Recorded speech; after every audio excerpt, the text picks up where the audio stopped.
You're going to end up with more pain than you had. And I'm trying to keep this short, concise, and to the point, because I really believe in my soul that somebody needs to hear it today. I really believe in my soul that God has some bodies who will hear this and use it, and it will save you. It will save you. The testimony is so that we can grow as a body and we can be encouraged. I'm telling you what I know. I'm telling you what I know. Peace, joy, a sound mind. Even in your circumstance, get on your knees and say, God, magnify to me and show me your peace in this, because it's there.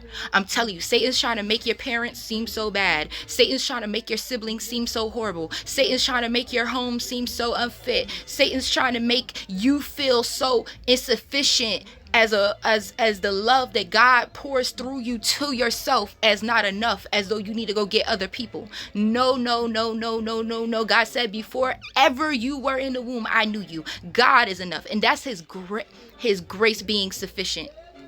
Even though you only have a mom and no dad, my grace is sufficient. Even though everybody else around you is getting married and appearing to go off into the next stage of life, but as you bow yourself to my will, my grace is sufficient. Even though you have become a single parent and you've left the other person I told you is not in my will, my grace is sufficient.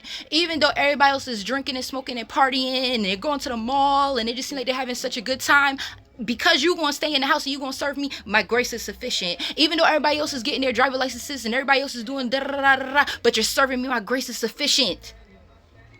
And I wish I could have told myself that as I live it today. I put myself through so much for God to put me in a position where he made me lie down in a green pasture and he led me beside still waters, and he had to restore my soul because I harmed it by going against his will, when if I would have endured with his spirit upon me. That's the other thing. When you go through trials and tribulations with God's spirit on you, it's different than when you put yourself in it through sin. He says in Jeremiah, he says, amend your ways and your doings, unless you have to go to the pain of your wrong. And he's good. He could do it. But I'm telling you, he could do it without having you go through that to do it. So I hope this finds who it needs to find. I hope it blesses you. I hope you are set free, because the truth comes to do, it comes to set us free and to bring us out of captivity. And he did it for me, and he could have did it for me then, but he came and he redeemed the time.